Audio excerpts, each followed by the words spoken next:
Hi everybody, hope you're well. A few videos ago, Nathan from Isabella popped down and showed me the Cirrus Air North 400, which is the first air awning under the Isabella brand.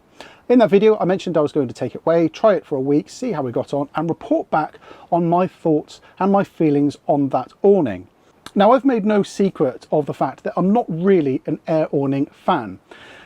That's because our very first awning, which was a Camper Rally Pro Air 390, all the way back, our very first awning when we first started caravanning, it was brand new. There weren't many air awnings out on the market at that time, and I will say that that awning was by far the worst awning I have ever used. The poles would twist, causing the awning to not form correctly. That meant that the roof panel would sag, and in the wet weather it meant that the water would pool on that roof. It stretched the fabric and forevermore ruined that awning. We simply hated it, and that has always been my baseline for air awnings ever since.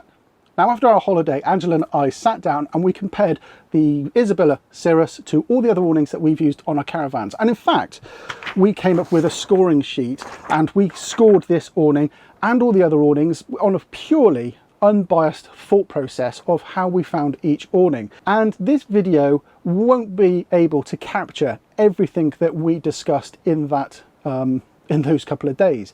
So what I've decided to do is summarize our thoughts in this video, but give a more scientific thought process of how we rated the Cirrus compared to all the other awnings that we've used and how it came out. You can go and check out the blog.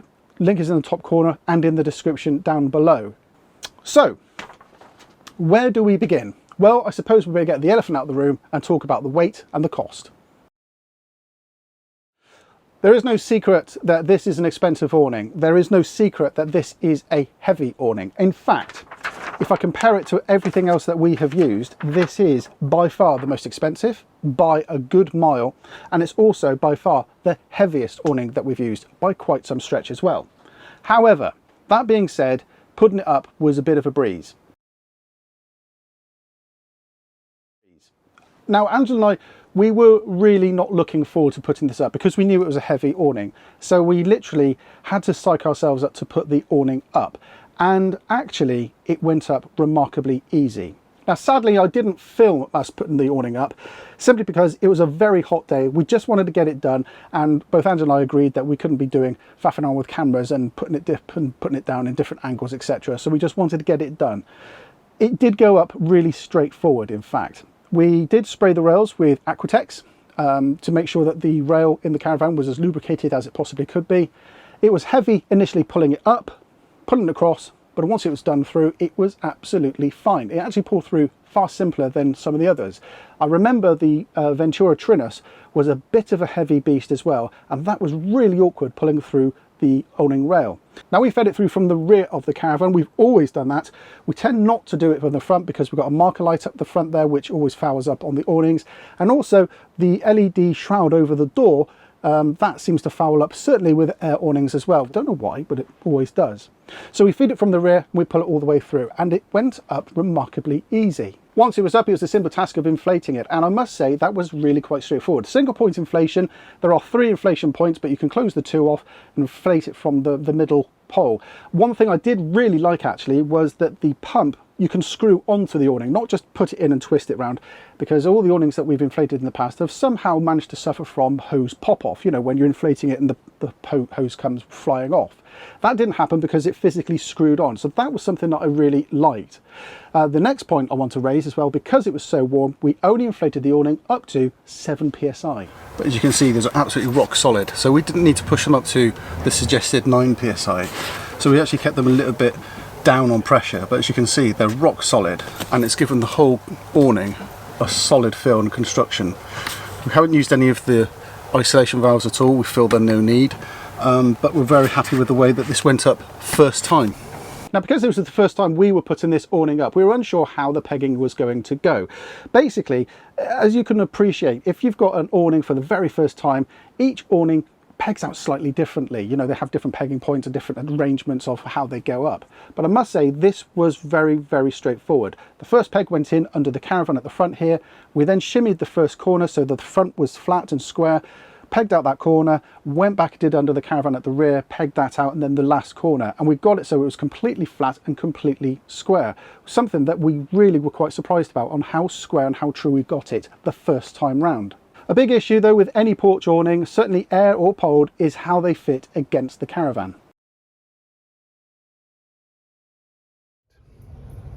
So this is the cushion at the side of the van. As you can see, it's quite well formed against the side of the van. There's only 2 pumps into this to get it that good. The place it doesn't seal particularly well on this van is just here, and that is not because of the awning, that's because of this moulding here on the Caravan. So that's as tight as we could get it there. I don't know if we could get it any further back if we put a pole in there. I think that's just the way it is. But everywhere else, including right up to the top, it's nicely tight against the side of the van, all the way up to the awning rail at the top. Now there are 2 issues with this awning. The first one is down with the awning skirt, and I can resolve that with a simple modification. That is a pegging point just there, and that's for the side of the awning. So that obviously interferes with the skirt, which wants to go behind here as well. So if this was my awning, one thing I would do is I would put a slit in this skirt here, so that that could then go either side of that pegging point, so it lays down flat here and also can tuck underneath here as well, so that it literally lays nice and flat, and also will make sure that this then is nice and tight as well. Now the second issue isn't really a problem with the awning, it's a problem with the design of this Caravan, and well, let me show you right now. So one thing with this Caravan and this awning is, and we've had it with a lot of other awnings, not just this one but quite a few others, is that this LED light strip intrudes quite a bit to the edge of the awning, and the problem is that we can't push this awning further that way because it interferes with that, and that means that it's literally in this one position. Now that is not a fault of the awning, that is a fault of the Caravan design, that there's not enough space. Some awnings that we have had, and I think in one in particular was a Vango, was a lot narrower than this, and that meant that it did fit just in behind the awning light and the plug socket. But it's not a bad fit, to be honest with you. It doesn't do anything, it doesn't stop this sitting against the awning, or the Caravan I should say, and if I was particularly picky, it could do that, I suppose. So the awning fits quite well to the Caravan. If I make that modification to the awning skirt, I think that will resolve the problem at the bottom. In fact, I'll do that as a project on an awning skirt we actually own, and I'll do that as a future video, so I'll show you exactly what I mean. But the awning itself worked really well. Now, I showed you that moulding at the bottom of our Caravan. Surprisingly, poled awnings don't fit as nicely against this Caravan because of that moulding. It kicks the pole out just a little bit and creates that gap between the Caravan. So this air solution, which the Cirrus has, actually makes the awning fit really neatly. Obviously there's a little bit of a gap at the bottom, but if I was really keen to, I could just stuff something like a sponge or rolled up fabric or something in there just to hold up that gap. But I must say that that air bladder system that this awning has really does work quite well, certainly for this Caravan. It's funny, isn't it, that as you move forward with awnings, and the more you use them and the more you have one and the more you want to change it, the more requirements you have for future awnings. And that is something that actually came to light when we used that Ventura Trinus. That had removable curtains. Now up until that point, it was never a requirement for me to have removable curtains from an awning. But do you know what? Going forward, I don't think I'd ever want to have an awning that has got stitched in blinds. Certainly the camper, our rollaway awning, the Vango, what else had them as well? We had a few awnings that had stitched in blinds that you roll up, and going forward I most definitely would never want those again. Ironically, the Ventura Trinus had the worst arrangement for removable curtains. It had a pole system that you had to build up and put them in, and it was a bit of faff. This system is like every other Isabella awning that you could possibly find. The curtains have little wheels on them, The curtain rails in the awning have little suitcase type arrangements on them, and the two basically clip on. It means that you can remove the curtains from the awning. It doesn't get packed together away. It means you can clean them separately, you can wipe them down, you can wash them, you can iron them if you so wish, but it means that if the awning goes away slightly damp or slightly muddy, the curtains won't get trampled on or muddied or crampled or anything like that with the rest of the awning.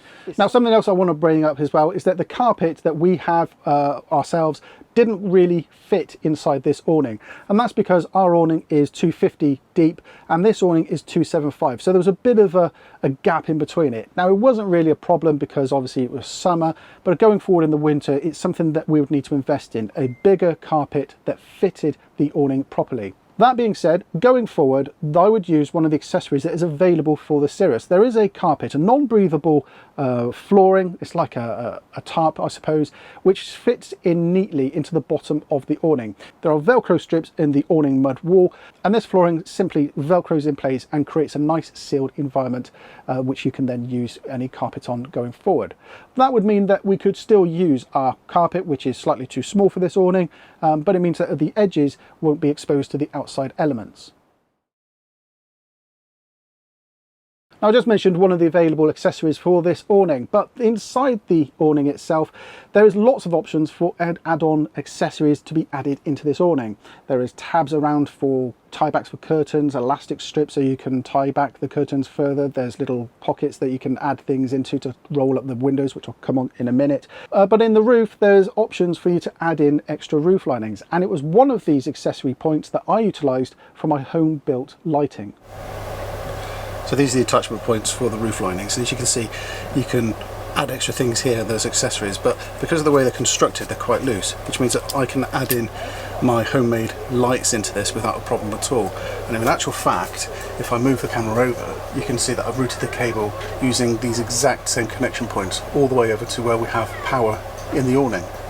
Now, if you are interested, I did that project many moons ago on creating my own awning lighting, and we only used one strip. 1 metre long strip for the entire awning, and it was bright enough and really good for us to use in the evening, certainly for playing cards, which obviously I won, but also provided great atmospheric shots outside in the night as well. So as we admire the outside of the awning, you may be able to see that the two sides have windows that you can unzip and roll up, exposing a fly screen mesh on both sides. I will admit, we made full use of this all week long, and the windows stayed rolled up practically all week. They did provide a lot of airflow through. They did get rid of the hot air out of the awning and allowed cool air to come in, and if there was any potential breeze, it did allow it to come through, whilst keeping the bugs at bay. They really did work, and I really do like that arrangement. In fact, we had the same sort of arrangement with our rollaway awning from Quest, that you could roll up both sides, and we always had those windows rolled up because you could maximize the airflow. During winter, that's not such a great idea because obviously you can allow a lot of damp and a lot of weather in and out. But there are two panels at the top of each side which you can unzip and exposes small mesh panels, and that allows for maximum air through. So if you are suffering from condensation, undo those panels and it really works.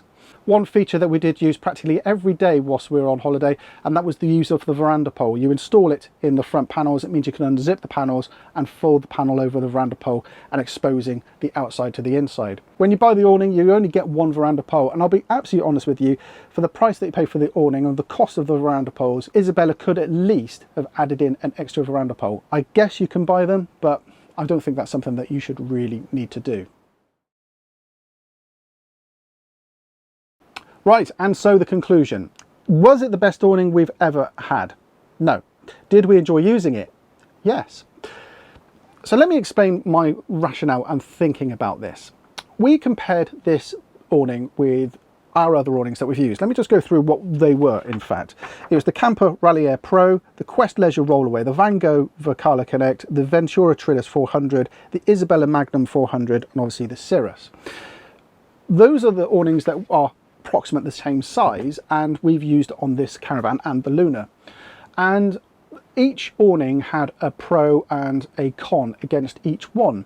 As I said right at the beginning, I'm not a fan of air awnings, so I went into it thinking, well, I'm not going to like this one, or you know, this is going to be good, but it's an air awning and I would rather have a poled awning. And all throughout this I was thinking, I like the Magnum, I prefer the Magnum as a poled awning. And it's a really big but. The scoring that Angela and I went through actually did prove that the Isabella Magnum 400 and this Cirrus actually scored more or less the same score. If you are like me, an air awning disbeliever, you may want to have a closer look at this one, because it behaves, it acts, it reacts, it pegs out and works just like an Isabella awning. So the $64 billion question is, if we had the money, would we go and buy one? Well, that's the thing, isn't it? It's a lot of dollar. £2,300 for this awning is a lot of money. I could go and buy a Magnum for that price, buy some accessories and still have some change in my pocket as well.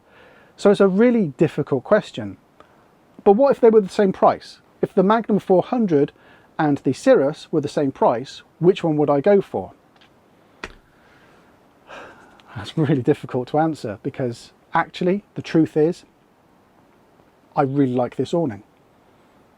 This one perhaps has now convinced me that maybe air awnings are actually a good investment. Maybe air awnings are worth looking at again. I don't know. It's a really difficult one to answer. In 5 years' time, will we still have this awning? In 5 years' time, would we still have a Magnum? Difficult to say. What I can tell you is that in our previous air awnings, they didn't last that long. The Rally Air camper, the camper Rally Air lasted us a season. The Quest did last us for a few years, but that was poled. The Valhalla didn't last us that long. The Ventura Trinus didn't last us that long. The Magnum lasted us a couple of years. And the Cirrus, well, I don't know, because this one's got to go back, sadly. But anyway, let me have your comments down below. I'd love to hear your feedback. And if there's anything that you think I've missed off, please do let me know. I'm sure you probably will. But that's it from me today. Many thanks for watching. I hope this has been enlightening. And I would highly recommend, if you are thinking about an air awning, if you are thinking about investing in a good awning for the future, which is perhaps cheaper than buying a new Caravan, go and have a look at these, genuinely, because it has changed my mind on air awnings. And for that can't be a bad thing, can it? Anyway, I'll leave that with you. Thanks for watching, everybody. Please do hit the subscribe button, hit the notification icon if you can do all of that. I'll see you next time. Thanks for watching, everybody. Take care. Bye-bye.